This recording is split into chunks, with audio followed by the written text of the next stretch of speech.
Hi, I am Allison, aka Bad Widow, and today I want to talk to you about setting up criteria in the dating profile for what are your non-negotiables.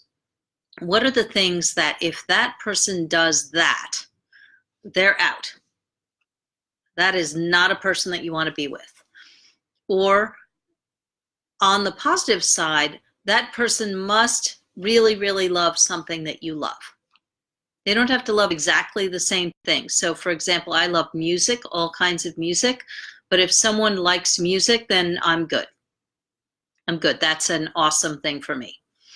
So when you're setting up your profile, one of the things that you need to do is you need to have your non-negotiables in there, but you need to have them not be too restrictive.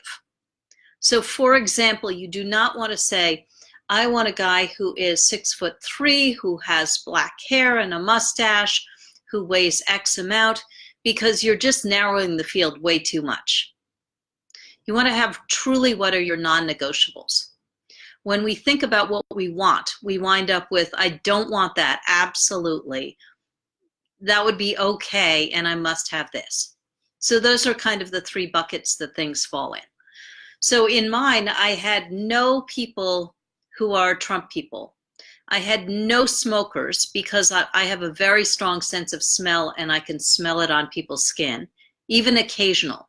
And I had a guy who said, if I'm willing to try to quit smoking, would you go out with me? And honestly, the answer was no. That was a true non-negotiable for me. And then on the pro side, I had to have someone who loves music because I love music. So it was going to be a problem if they didn't like that, if that was something that they didn't care about. But you really want your tripwires, your non-negotiables, to be not too many, not too high, not too low.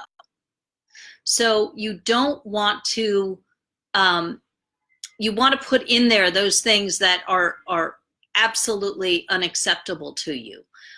But you don't want to put in every little thing because in fact, people will surprise you. And you may wind up liking someone that you had not anticipated liking.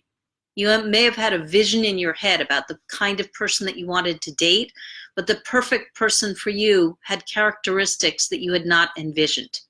There are things that we don't know. And in fact, I am with this amazing man. I could not have envisioned him. If I was only looking for someone who was like David, like my husband, I would not have wound up with this man who's amazing. So don't narrow your field too much. You're going to think about what do you want? What kind of activities do you want? It's really hard to figure out what a person is like based on characteristics. So loving, caring, quirky, this, that, and the other thing. If people were texting me and they were too snarky or sarcastic, I tended to say no. But you need to figure out for yourself, what do you want in a person? And what don't you want in a person? If someone was too explicit sexually and we were just having a conversation, I was not interested in that. The point is it starts with you. That's the bottom line point. You need to think about what you want. What are your standards? What do you care about? If you were to go on a date with someone, even if there were not a lot of chemistry, would you have fun? Would it be fun? Because ultimately, dating is getting to know somebody. And you don't necessarily know about the chemistry from the start. That's something that comes along sometimes later. So the bottom line is set up non-negotiables in your profile. Say what you want, say what you don't want. The idea is to create a win-win.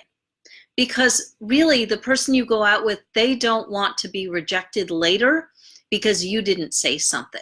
So there's an honesty to figuring this out beforehand and to laying it out so it's clear. Not too many, not too high, not too low. Don't settle. That's not the idea. But start with you, figure it out for yourself, and then you both win. Allison Penna, aka Bad Widow, and I will see you tomorrow.